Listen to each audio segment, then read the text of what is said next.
Hello, everybody, and welcome to a very special episode of the Castaway podcast. I'm Neon Manta.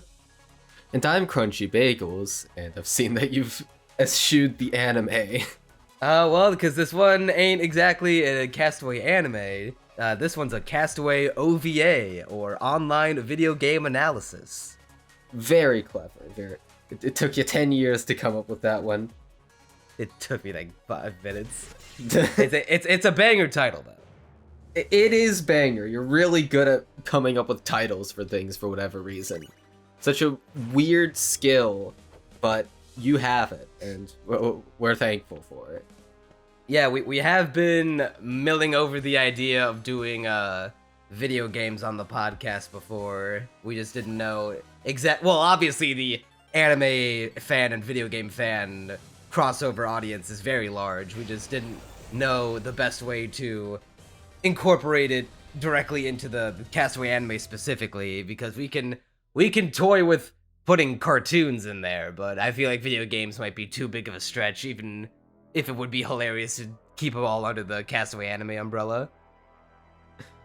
Although even then, when we did the cartoons, they did not fare too well views-wise, so...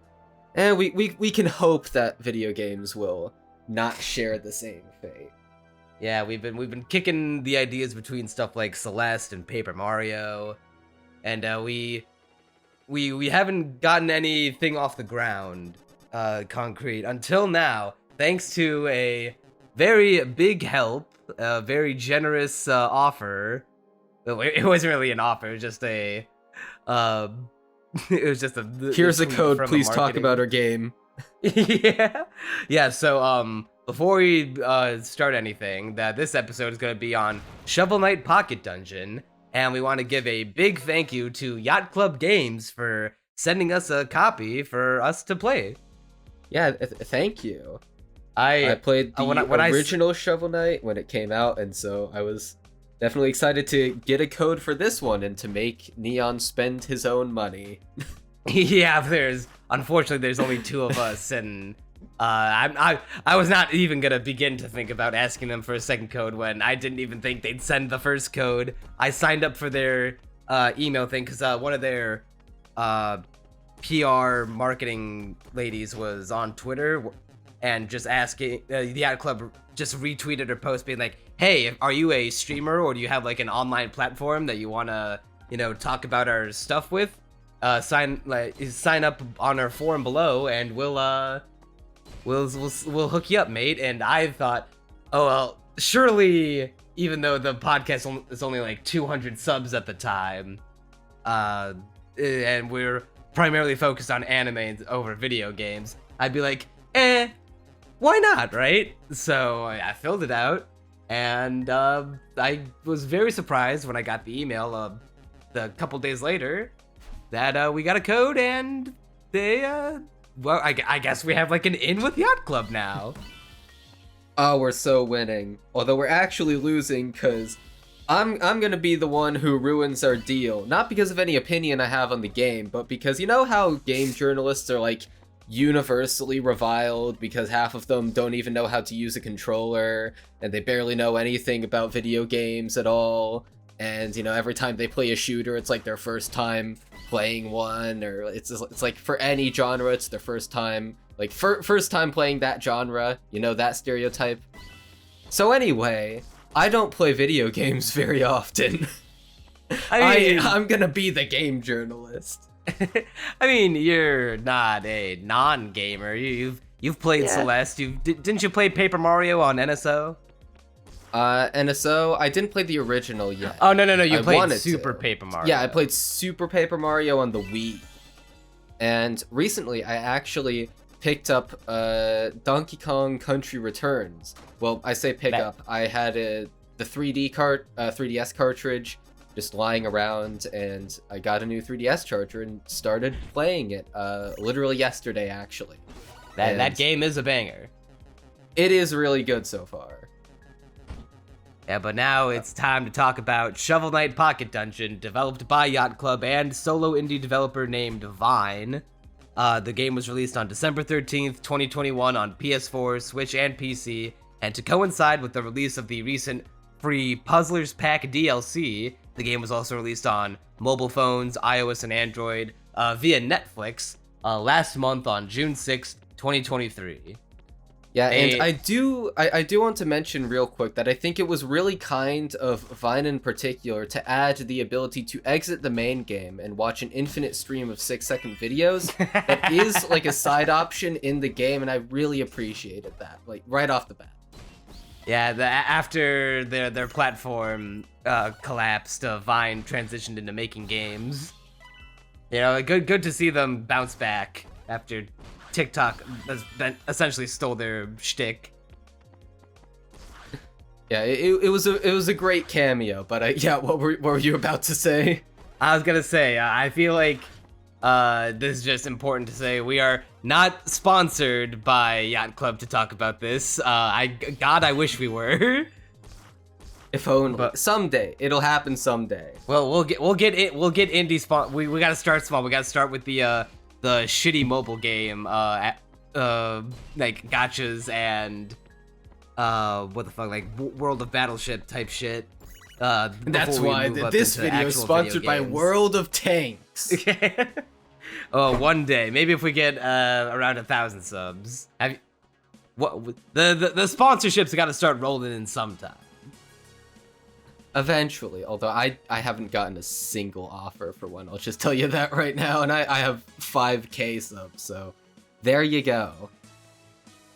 Well, yeah, so yeah, we just want to make sure that it's made known that we're not sponsored by Yacht Club. They were just nice enough to add us to their mailing list and sent us a review code. Well, not even necessarily a review code, just a free code so we can talk about the game on the podcast. And that is what we're gonna do.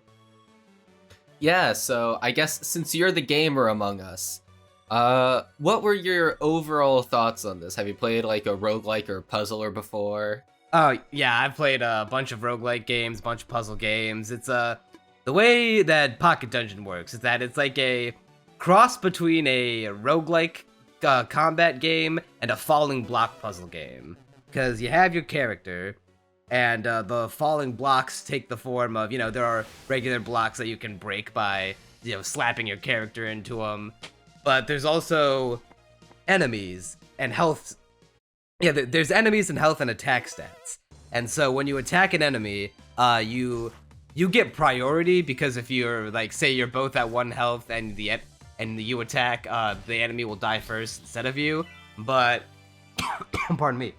If you just attack an enemy, you do damage to each other, and you're supposed to line enemies up so that they're adjacent with each other. So that way, if you attack one, you'll do damage to every adjacent enemy of that same type in that formation. And you're supposed to get big chains so you can do big damage across the board. You don't want to let the board fill up, because if the board fills up, you die. And you also don't want to get overwhelmed by enemies, because if you run out of health, you're gonna die. And there are 2 modes that the game gives you right off the bat. So if you don't want to play it as a roguelike and just want to play it as like a puzzle game, where like most puzzle games, if you fill up the screen with shit and you can't clear it in time, then you lose. It does give you that option. Or you could play it as a roguelike, where if you die by losing all your health, your run gets reset and you start back at the base camp. It's definitely not something I would think that the character like Shovel Knight would be in, although we've come a long way since, oh god, Shovel Knight came out in 2014, right? The first one? 2014? I hope not. That feels like forever ago. Here, Shovel Knight release date. Yeah, Shovel Knight, Shovel of It Hope. did come out in 2014. Yeah, Shovel Knight's nearing 10 years old. Ain't that a kick in the pants? Oh god. Yeah. Because I remember playing Shovel Knight. I'm not sure if it was right when it came out, but pretty soon after it came out. I mean, it wasn't an old game when I initially picked it up. So to hear that it's like nearly a decade old, goddamn. But yeah, my experience going into this game is the opposite of yours, I guess. Well, not the literal opposite, but I have not played a puzzler or a roguelike before. Actually, I played Tetris at the arcade. There you go. There you go. I've played a falling block game. I'm also terrible at Tetris, but, you know. Okay, what are all puzzle games but roguelikes for your score?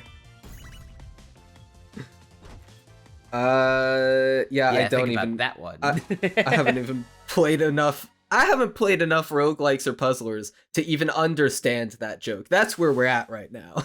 I mean, you didn't really have to. You just have to know what a score in a video game is.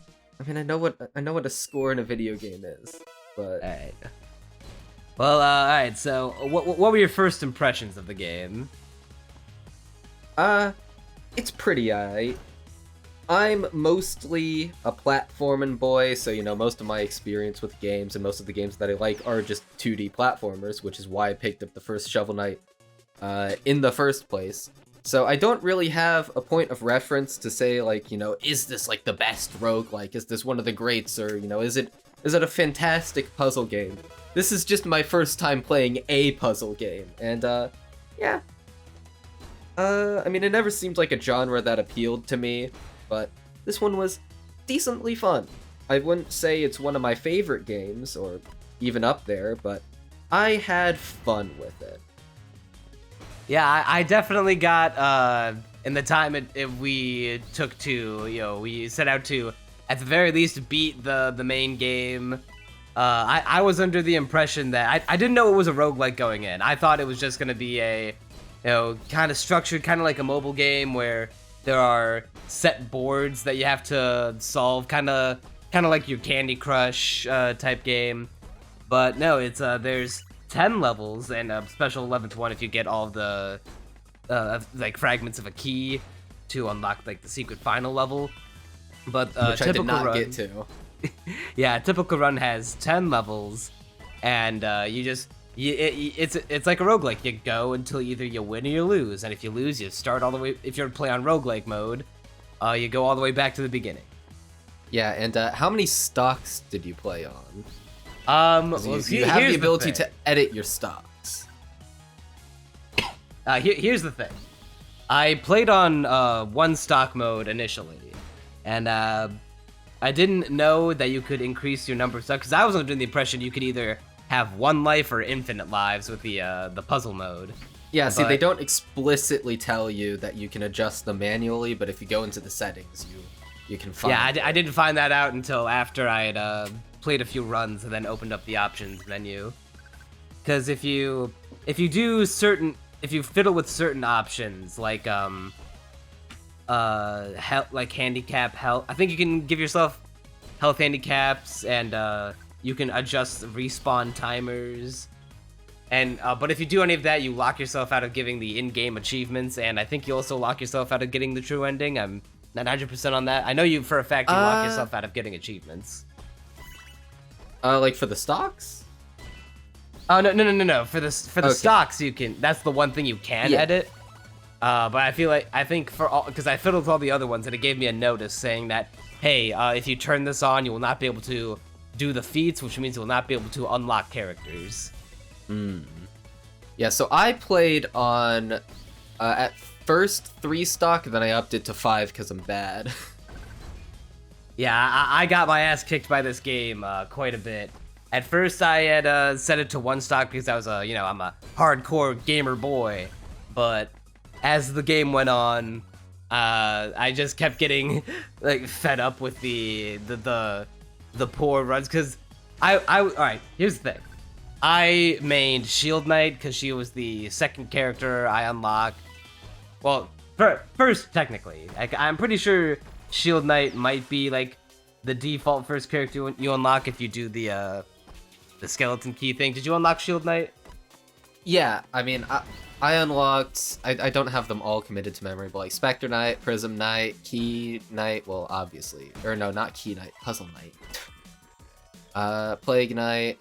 You can unlock a lot of different knights in this game, but yeah, I did get Shield Knight because I got the first key fragment. Yeah, so what Shield Knight does is that every character has their own special ability. I forget what Shovel Knight's was. I think it's like something to do with damage. I think and like potions spawn more often. Oh, it's that if you get a big chain, or... Oh, no, I'm trying to remember. It's something to do with, like, damage and chains. Like, if you get... Oh, if something is on its, like, last hit, it does a bunch of damage, I think. Like, more damage than it would. Okay. Okay, so that had nothing to do with chains. I don't know why my mind jumped to that. No, Shield Knight's the one that does the chains, because if you get a big chain, you can stack these defense points that will act as like they'll absorb a hit and will keep you from losing health. Yeah, so it's basically the inverse of Shovel Knight in a way. Yeah. And because the thing about this game is that health is everything. At least that's the way I played it, and that's, to me, it looks like what the meta of the game is. See, I don't know much about any metas or games or whatever. I went through like a bumbling 2-year-old. Not even, like, I cannot count the amount of times I would open a chest for the one shop dude, and then realize after opening the chest, I have like negative finances. I am actively in debt. I have like a big mortgage on my house, and I'm I in cannot debt to the pay for Shovel Knight anything. mob. And yeah, I can't pay for anything in this shop. If I don't pay back reflectively opened it, or reflectively opened it, yeah. If I don't pay back the rent, they're gonna send those fucking like pink crystal shell dudes with the 10 health. Oh, I hate those dudes. Yeah. Don't give me the flashbacks. Yeah. Well, we'll talk about the enemies in a moment, but so when you kill enemies in the chain, you get gems, and you can spend gems on these relics, which are equips that you find that can buff your character. And when I picked Shield Knight, because the further you go in the game, especially once you hit, dude, all right, level 3, that level is wildly imbalanced. That one is a early run ender. It is like a stat check on if you are playing the game correctly or not. If you don't have good relics that early on, you will just lose.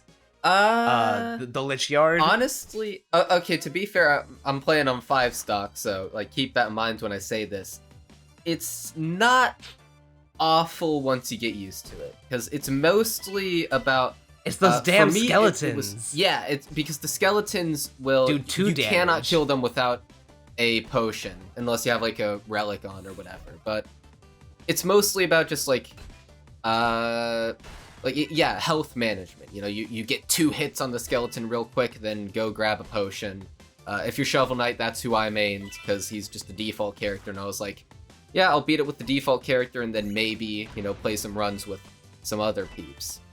But yeah, like, as long as you're keeping very careful track of your health, level 3 shouldn't be too awful bad. Yeah, health and health management is key.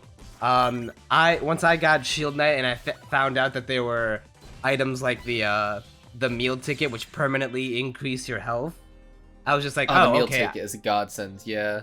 Yeah, that, and there's 2. There's the regular meal ticket, which gives you +2 health, and then I think this one you have to buy from Chester at the base camp to allow it to be purchasable or findable in a run. The premium meal ticket, which gives you an additional +3 health. If you can find both of those, so you could double up your health, that is huge. Yeah, like every time you see a meal ticket, it's instant purchase. All other items just disappear from vision. Yeah, that, and I suppose it's a good time to talk about the busted relics. The ones, the meal tickets, always go for those, because you'll always want health, because that means you can slap dudes without worrying about dying, and if you kill more dudes, you can open up the path for more potions to get, so you can continue slapping dudes. And then hey, also, everyone loves killing dudes. Yeah, there's also the potion napkin, where normally if you touch a potion, if there are potions adjacent to it, it'll all clear, and it'll stack the health, because potions will revive 2 bits of health. But if you chain them, you'll get, how many potions times 2 HP. But if you get the potion napkin, you'll only get to hit one potion at a time, so you lose out on potion chains. But in my experience, I just found that hitting potions one at a time is way more worth it because you're huge for health management. Yeah, because like what huge. what if I need to hit a potion but I don't want to heal 8 health and I lose out on all those other potions that I could just swing back around and grab individually. Yeah, that was something that happened very, very frequently when I don't have the potion napkin, where, I'm like, okay, so I'm on 1 health, and then there's like half the screen is potions, and I'm like, I feel awful taking this, because... Yeah, because, like, what if you put yourself in a position where now you need another potion, but now it's like, there's either none there, or you have to go all the way back up to the top of the screen where one may spawn. Yeah, and so, like, theoretically, if you're actually good at the game, which, not me, opposite of me, but if you're actually good at the game, you'll, have the potions all in your vision, you'll keep careful track of them so that, as they're falling down, you can use the exact amount of turns you need in order to get it right before it hits the potion chain, but just being able to hit them one at a time is a huge boon. Yeah, and then... so you combo that with the meal tickets, so that way you can have a shit ton of HP, and you can individually heal as opposed to wasting potions on chain heals and let it overflow. Then there's the, I think it's like a citrus slice or something, it's like a slice of a fruit, where potions now heal for 3 hits instead of 2, which is huge. I don't think I ever got that one. That one's a game changer. The ones that... Oh, go ahead. I was just gonna say it's basically that is all it does. But having in a game like this where I think your health caps at 10. I don't know. I haven't found a way to get your max health past 10. But in a game like this where health is everything, it's a godsend. Yeah, the ones that I used frequently were like potion napkin, meal tickets. These ones like sort of drop when, like, you open chests, so you get like the fire axe and ice axe. Both of those are... Oh yeah, those are like items. Yeah, okay. Yeah, those are different from relics. Okay. So let's see, what other relics are there that I used? Did you get the one that lets you hover over obstacles? I saw it, but chose not to buy it. That one's a really good one, because like shit like the slimes that leave behind like fire, ice, or poison, you just negate them. Okay, that would be useful in a lot of situations, now that you're actually describing it to me. There's did you ever fight Tinker Knight? Yeah, I fought Tinker Knight. You know how in his phase 2, when he's in his mech, there are buzzsaws on the ground? Yeah, and they're so annoying. You float over them if you have the hover relic, you float over them. Oh, well then it would have been free. Yeah. All you have to do then is just dodge his punches, which are like really easy to telegraph. Dude, like the saws are like half the screen in that fight. Yeah, the saws are what fucking kill you, and like every time you touch it, you like lose 1 health. And like you can, those shit, if you're not careful, that damage can stack real fast. Yeah, that's why Tinker Knight literally like destroyed me in 5 seconds after his first phase the first time I fought him. What would you say is the easiest and hardest bosses? Well, King Knight is probably the easiest. He's literally... I remember distinctly the first time I fought him, I was like, okay, I'm gonna fight him. This is gonna be a hard boss battle. Oh, it's over already? Oh, okay. Guess I'm going on to the next level. I'm trying to remember what his gimmick was. Wasn't he just like, he jumps all over the place? Yeah, that's about it. I can't remember if he did anything also special. Well, yeah, but like, he's Spectre supposed Knight to be... Spectre Knight does the yeah. in his own game where he throws the scythe and it spins around and it comes back to him. You just gotta attack him while staying out of the scythe's reach. Yeah, King Knight is sort of supposed to be, I guess, the I don't know the best way to describe this, like tutorial boss in a sense. Not exactly a tutorial, but it's like a very basic, easy to defeat boss so that you can get the hang of how boss fights work in this game. And so, yeah, like he's free. Every time you get King Knight as the first boss you beat, you like clap for joy, like yes, okay, I'm moving on to the next stage, and it's not even gonna be a challenge.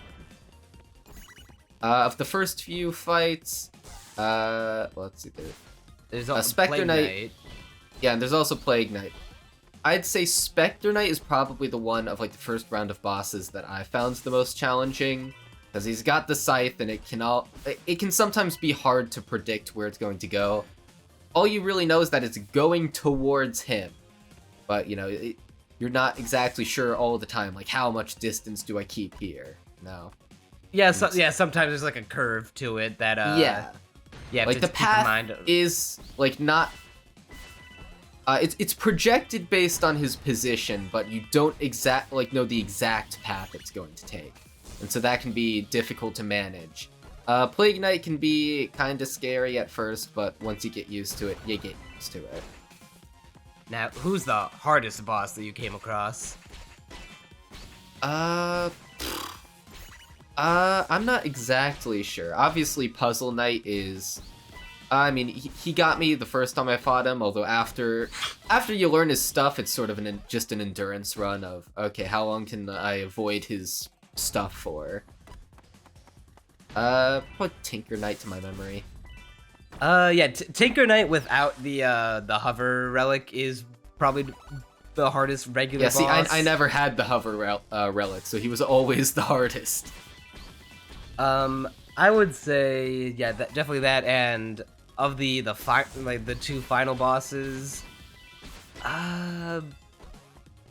it's mainly a gauntlet to survive the actual final boss, because he's got, well, I guess spoilers for a puzzle roguelike, but there's not much to spoil here, not more it's like, oh, what the fuck? So the Enchantress is the one pulling all the strings. Big shocker, did Shovel Knight. Oh, wow, the final boss from the first game is the final boss in the next game. Crazy. Yeah, so she is the one who sucks all the people into the pocket dungeon puzzle cube and is manipulating everyone.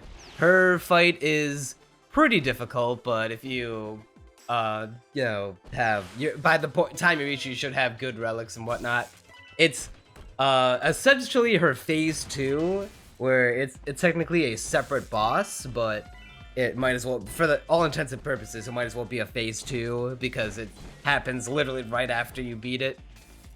After you beat the Enchantress, she takes Puzzle Knight and then mutates him into something called the Mastermind, which is like a big hulked out, mutant-looking Puzzle Knight, and he has this one attack, which is like, if you're not careful, it's like the buzzsaws on steroids, where he'll shoot these giant energy balls that go into like a cross pattern, up, down, left, right, and every second you're in it, it takes 1 health, and they're huge. They take up, I'd say, 3, maybe 4 squares of space at a time, and you have to. He shoots them off like in sets of 3, so you have to avoid all that. And he has like the most health out of any boss.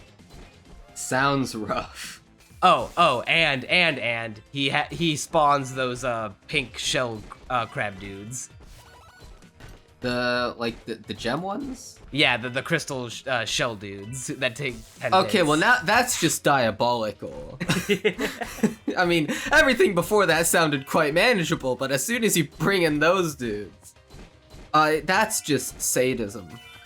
Yeah, so thankfully, by the time I reached him, I had built up the most broken Shield Knight build I could think of, where I had the mule tickets on, I had the hover on, I had the health potion napkin and +3 instead of +2 potions, but I also had some damage augments. I had the dagger, which the first time you hit someone, you get +1 hit, and that one was good. Yeah, and then I had remember that one. The 1-2 combo of the relic that slows down your gem meter, because like the more chains and combos you do in like a short amount of time, you can build up a meter that gets you more money. This relic it not only slows the like decrease rate of the gem meter, so that way you are in like the max state the longest, it also gets you more gems from chains. And then I got one where it's you do +1 damage when your gem meter is in the max state. So I was essentially doing 3 damage per hit, and especially when I got an item like the big sword item that you can find from treasure chest that does an additional +3 damage with your I think it's just +2 damage with your base 1 attack that allows you to do 3 hits. So that stacking, you could do like 5 to 6 damage per hit. That insane. Yeah, I never got a busted build like that because, I mean, once again, not much of a gamer, so my mindset was just like, okay, I'm gonna go through the dungeon, like no strategizing whatsoever, just wing it the entire time, and then, oh, there's an item, okay, let's just, oh, that sounds cool, okay. Yeah, there are also some rare items that, at least they didn't show up as frequently for me, but maybe that's just because you can only buy 3 at a time from a shop in a level. There's one that increases like the rate of bomb spawning and also makes you immune to bomb damage. That's pretty useful, especially when you get to levels that have the green little, I think they're like frog or turtle guys that if you hit them they explode. So you're just resistant to that. It's like a get out of jail free card. Like the green things that explode? Aren't those rats? Yeah. Are they rats? They're rats. Yeah, I remember them from the original Shovel Knight. They're rats. Okay, by the time I reach them at that part of the game, I'm moving so fast that I like don't even get a good look at what I'm doing. I just get like the okay. Actually, I'm glad you brought that up because this game is like super fast paced. Yeah, you think because you hear puzzle game and you think, okay, it's like one of those things where it probably like starts out slow, and the better you do, the more fast paced it gets, kind of like Tetris. Yeah. But, like, even if you're doing bad, it's still going at hyperspeed. Yeah, the way you beat a level is that you have to kill a certain number of enemies to spawn treasure chests, which kind of act as, like, your progress points. And then once you spawn all the treasure chests, you can spawn the exit door. Yeah, but the levels last, like, anywhere from 1 to 2 minutes. Yeah, like, one really quick. Yeah, one run of a game will probably take you an hour, but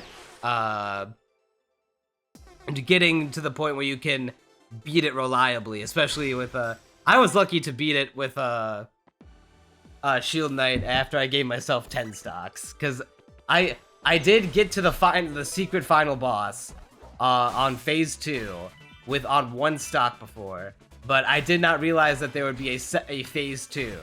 And I got a little pissy after dying to there because I essentially it's the thing. I got to the very end of the game. I was like right about to beat it, and then I died, and then I have to start all the way from the beginning. And at that point, I was like 4 hours into the game. You was molding. Yeah, I was molding, and then I went into the options because I was considering, well, for the sake of the podcast, I think maybe I'll just turn it on to the puzzle mode just so I could beat the game. I didn't realize that they were also stocks that you could just give yourself. So I was just like, all right, well, I want to get to the end of the game, so 10. Well, did you also know about, like, the cannon thing? Like, you can just shoot yourself to oh, wait, but you need all the puzzle fragments to get the final boss, don't you? Yeah, so skipping does not help you. Oh, yeah, see, and also, I tried skipping to other levels. It's more of a difficulty spike than anything, because it depends on where you shoot to. I mean, yeah, because dude, I tried shooting myself to Lich Yard on at the start, having no items, no anything. I got fucking mulched. See, I also did that, and also got mulched. Although I think it was Iron Whale that I went to. But, okay, so my story with the game is, I made it to, like, the very last level, right before you take on Puzzle Knight.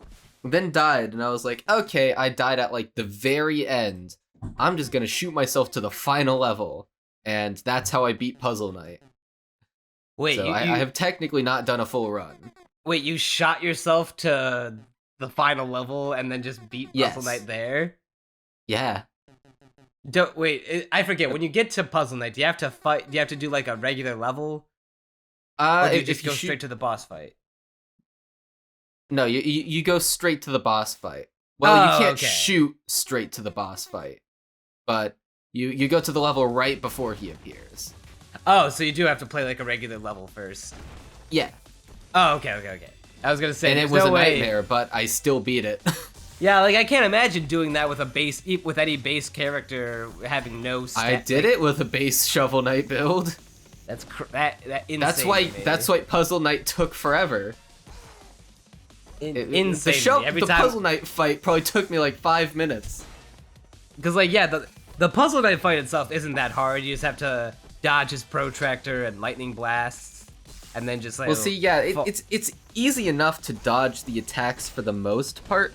It's just that he has so much health, and you need to like occasionally clear the screen because it's like, his attacks aren't that hard to dodge usually, but now there's like crabs everywhere and I can't get through them. So you spend like a few turns, not like turn, but like attack patterns, just batting at crabs and then getting potions to bat at crabs some more. It's a very long fight, at least in my experience, though part of that was because I had a base build in the fight. Yeah, I guess in this case you're more of a gamer than I. Every time I fought the endgame bosses, it was always with a full decked out set of relics and items. Yeah, Crunchy, epic gamer, confirmed. There are 4 doors where the key fragments are locked, where you need all 4 of the key fragments to get the final boss. There's one where it's locked behind 3 keys, where you just have to, not open chests and open that door with the 3 keys. There's one where you have to give up one of your max HP points, which is a bit of a bastard. That's evil. Yeah, there's one where you have to pay 20,000 gems. And then the last one is locked by that big skeleton guy. I think I know the guy. Yeah, he's in the room with the 3 keys. He's always in the room. So what do you need to do to him? You have to fight him. He becomes a boss fight. Oh, bruh. It's pretty simple. He spawns 1 attack point skeletons that you can abuse the Shield Knight to stack defenses and wail on him with potions. Yeah, but for some reason what came to mind as you were describing that was like the one part in Earthbound where Pooh is at the waterfall and giving up his vision and nose and every single sense in his body. It just sounded like cruelty. You're taking away my HP points? You're taking away my money? I'd rather you take my HP. Just like anything but the money I got from exploiting people. I earned that money fair and square. I got fed up with the roguelike stuff, because the biggest shortcoming of this game is if you do not roll the good items early on in your run, you are unwillingly setting the difficulty higher. That is something that I saw complained about frequently on like Steam reviews, because I did actually end up reading a few of those for whatever reason. I mean, I didn't find the luck aspect of the game to be too bad. Obviously, if you get good items, you're at an advantage. That's just how it works. So I mean, I guess they could be a bit more balanced, but I'm trying to I didn't find remember it if they were. too awful. I'm trying to remember any relic that I can remember that was so useless that I like never wanted anything to do with it. I mean, most of the relics that I got were like, at the very least, usable. I feel like there was like one that was like a glove that was like a hand that every time I passed by it, I was like, that doesn't look useful at all. I remember there being a glove as well. I do not remember for the life of me what it does. It definitely feels like you will have to grind the game a little before you can get to the point where you can reliably play it with any character and be able to encounter enough good relics to make a run well. Oh yeah, I remembered another good item that's, granted, it's pretty situational, but when it does come in handy, it comes in handy. There's these socks that, as you walk around, you can build up an electric charge. And oh yeah, I used that one. It also makes you immune to electricity, which if you're fighting the fucking wind-up rats on the flying ship level, those enemies are such a nightmare. Yeah, I hate it makes that a cakewalk. And let's see. I mean, I don't even think I have like any huge, overwhelming criticisms with the game. I mean, I played it in 2 sittings, one being a couple hours, and then like, all right, I'll pick it back up another time, and then one was just like, all right, I came with the mindset of being like, all right, I'll play for like another hour or 2, and then put it down. I played for like 5 hours straight. Was it from addiction or because you just weren't winning? Both. there is an addictive. So you did get hooked on it. There was a bit of an addictive element to it because it is very satisfying to go to, get the big chains, do the big damage. But I did get fed up with the over-reliance on luck and difficulty spikes. Fucking putting Lich Yard, I get that they do it because it's like how you would encounter the levels in the Shovel Knight game. But making Lich Yard as hard as it is with those fucking skeletons that do 2 damage and have 4 health. The ghosts that if you hit them, you have to hit something else before you can hit them again because they're invisible. Okay, you know frogs, what? The frogs that electrocute themselves. Yeah. See, you reminded me of the ghosts, and now I need to talk about them because those are the actual hard part of Lich Yard, honestly. Like I'm gonna say it straight up.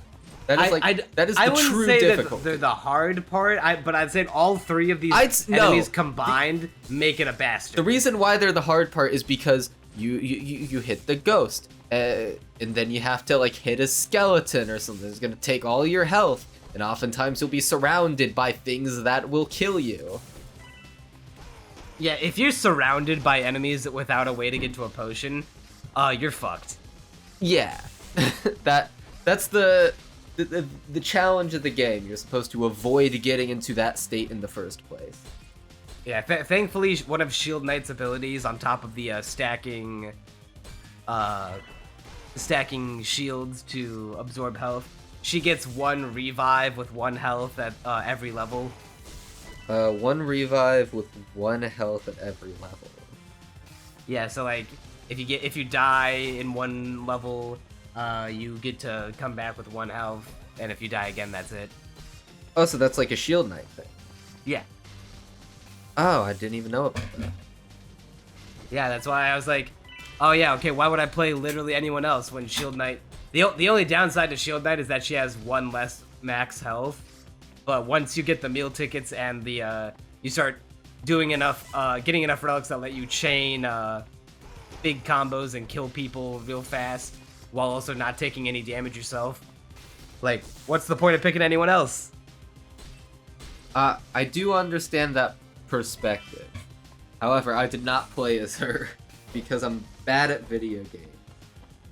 Most of what we've been talking about has been the main game stuff. The DLC for this game, it was coming out on the PC version like bit by bit, but it released on consoles and mobile, all for free last month on June 6th, which is one of the big selling points of why we got the code to begin with, because that was what they were promoting last month for Yacht Club.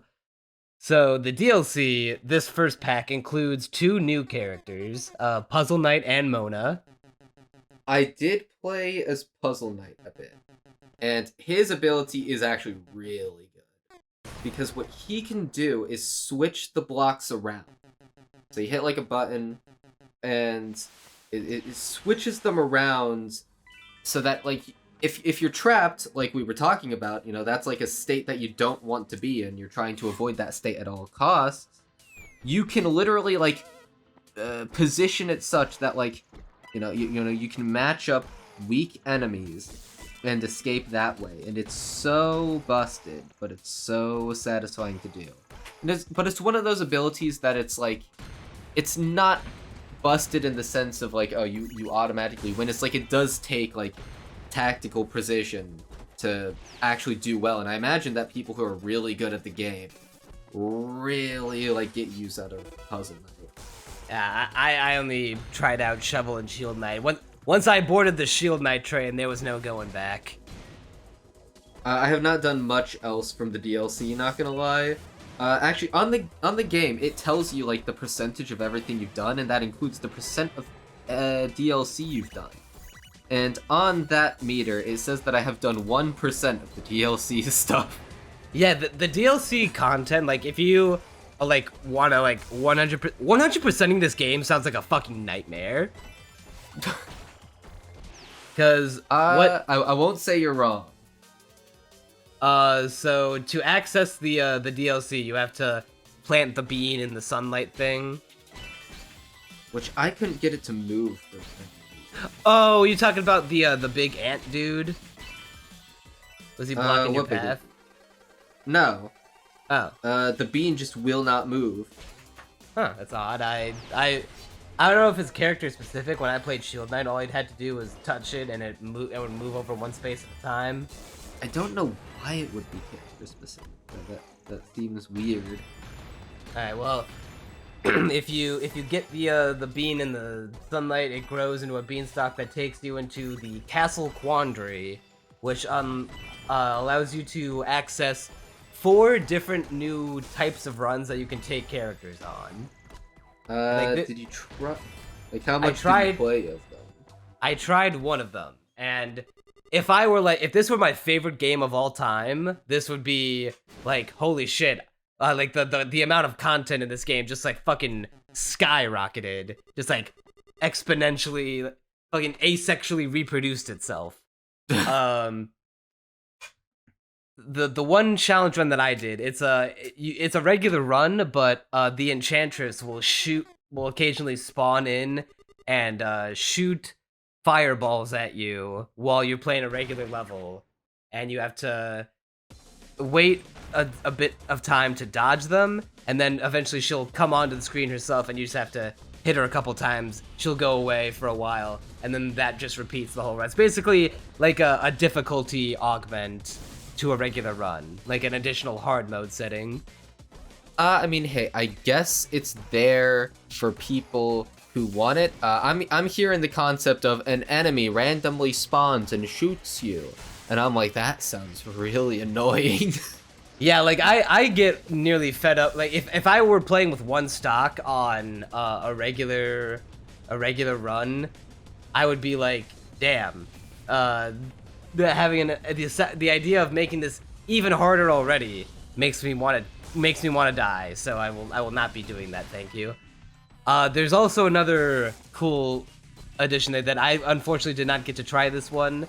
There's one where every character gets a new unique ability on top of all their other abilities. So I think that one to me sounds like an easy mode, where you just get like an additional ability. It might also just be more content to screw around with, which, I mean, hey, that's always nice. Yeah, there's also character-specific challenge runs, where in addition to, also having difficulty augments across the board, there are like character-specific runs where, okay, Shield Knight, you get less shield stacks, or you get like more, potions do less, or like stuff along that lines. I was unable to try those ones out because I just didn't have time, and also the idea of playing more of the game at the time kind of was like, no thanks. Though the amount of content you get for free from this is insane. Yeah, I'm glad, you know, they so gratefully gave us a code, and then you're just like, the idea of playing the game was kind of at the time. I mean, alright, well, I suppose as we're nearing the end of this episode, do you have any other things you want to talk about the game before we dive into our final thoughts? Yeah, I think diving into our final thoughts is probably what we ought to do right now. Because to be honest, I don't have too awful much. Yeah, I can't really think of anything in particular I'm just dying to say right now. Overall, it's just like a pretty fun experience. I can't tell if it's like just not my cup of tea, or if it's like something to do with the genre or whatever, but to me it was just like fine. No, like it's an okay experience, but I mean, I had fun, but I'm probably not gonna play it again. Yeah, the soundtrack is decent. A lot of remixes of the, you know, classic Shovel Knight tracks. I mean, hey, to be fair, the original had a banger soundtrack, so no complaints about remixes there. The art style, which it's from what I researched, was primarily handled by on the Vine side of things. I'm a big fan of it. Everything's like very compact and very readable, which is very good for a puzzle game. Yeah, it's very easy to just look at a screen and be like, okay, here's what I need to do. And they're bright and poppy and aesthetic. There is like a little story thing that they have, although it only happens at the very end with the true ending. Prism Knight is Puzzle Knight's son, and you get a cute little thing at the end of the game where it turned out that the reason Puzzle Knight was trying to solve the pocket dungeon in the first place was because it contains a magical telescope that he wanted to give to his son, that every time you look up into the sky through it, a shooting star will always occur. And it'll be like, so that way every time you look up at the sky with this telescope and you'll have a shooting star, you'll know that I'll always be there, even for like miles apart, son. That's you. Yeah, it was pretty cute. It's like, it's no Shakespeare. It's not gonna win any awards, but it's like it's a little cute note to end a true ending on. I would say, for the time that it had me, it was addicting. But now that I've gotten the true ending with Shield Knight, and the game does encourage you to play with all the other characters, get all the achievements, with all the challenge runs. There's a lot of content there. Unfortunately, now that I've beaten it once, the idea of playing more isn't the most appealing. I guess I'll say this. It's like it's all these modifications to a very short run. Like it's not exactly like you go through runs pretty quickly. So the idea of doing it over and over again, I mean, you have to have a fairly good tolerance of repetition. I'll say. Yeah, that. if this. And this isn't like other roguelike games where like Hades, where I would stay up for fucking many hours on many nights grinding through the game because, you know, the characters are great, the story's great, the combat's great, literally everything about it like is so amazing that it feeds into itself. That's like, oh shit, it's 4 a.m. and I'm still playing this game. One more run. But here it's like, once I got the ending, I was like, all right, I think I am good. There. Oh yeah, did you try out the versus mode? I did not try out the versus mode. I assumed you needed other people to do it with. And there's a versus CPU option. Oh, okay. Yeah, I imagine that'd be fun. Sadly, there's no online versus, which I feel like is a bit of a missed opportunity. Rip. Oh, are there any other modes? You do unlock an endless mode by beating the game with the true ending. I'm trying to remember if there's literally anything else. No, I think that is all my thoughts on Shovel Knight Pocket Dungeon. I would say, for me personally, it was like a 6 out of 10 experience. It's an alright game. That is exactly my number score. 6 out of 10. Yeah, it's like if all there's a game is supposed to have 3 DLC packs, and the first one just came out last month. If each one of these DLC packs adds as much content as this one, if you like puzzle games and roguelikes, and if this is your bag, and if you like this game and you wanna, yeah, basically, if you like this game, the devs are going to keep you fed.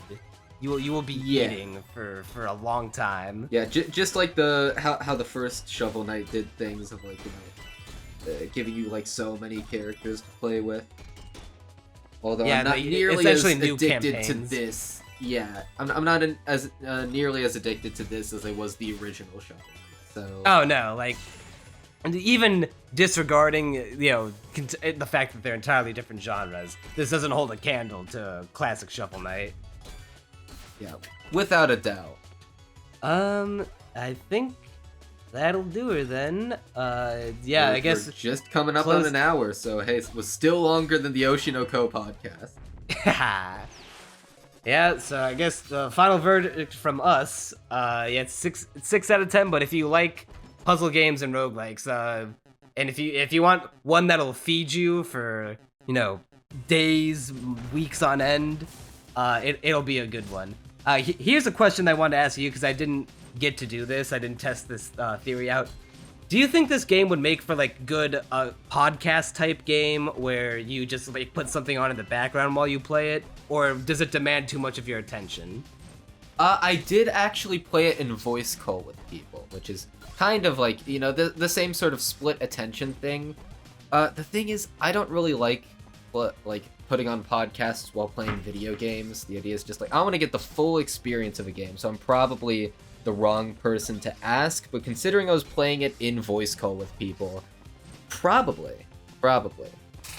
I mean, there are definitely games like, Power Wash Simulator, Vampire Survivors, or even just like 100%ing a very long roguelike type game lends itself to podcasts like these, games like Forger, Minecraft.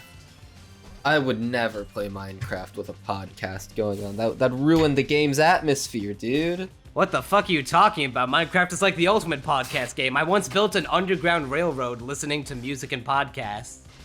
Because if I just did it by myself, I'd be bored. But it's like so peaceful and relaxing, and the point is that you don't have anything else. It's like so empty and expansive. Yeah, but when I'm doing something as repetitive as just mining a giant railroad underground, I have to. Okay, maybe if it's like a really big project, I sort of see where you're coming from. Yeah, if you're like if you're Minecraft's building something too much. Yeah, but when it comes to this game, I don't know if this game would make for a good podcast type game, because from my experience, I felt like I did have to pay a good amount of attention to it, especially in bosses. Maybe we can split the difference. Medium-sized podcast game. Yeah, perhaps. Or I guess medium quality podcast game. Alright, so I guess that'll do it for the first episode of Castaway OVA. Once again, another big thank you to Yacht Club for sending us a copy. Really appreciate it. If you want to send over a copy of Mina the Hollower once that game comes out, we'll definitely make that a top priority. Oh, I would too. And if you're, just a casual listener, send this to everyone you know and love. We need to know that video games are something that people actually want to see from us. Unlike very cartoons. Much looking forward to seeing the analytics on this one. They'll bomb. Yeah, it'll be like a 90-degree angle from where it begins. I'll have gameplay downwards. footage on screen the entire time, so maybe Oh, It's- true. It's more entertaining that way. Yeah. So maybe it'll be a little more engaging. Yeah, you know what? We're going to drop a nuclear bomb on the entire gaming community with how hard the retention is gonna fall after the first minute. The Yacht Club Games is not responsible for any nuclear fallout caused by the Castaway Anime crew. Yeah. Alright, so thank you very much for watching. That'll bring to an end to this episode of Castaway OVA. Once again, another big thank you to Yacht Club. Please send us more games. We love you. That'll do her. I'm Neon Manta. Crunchy Bagels. I'm that guy. And you'll see us next time.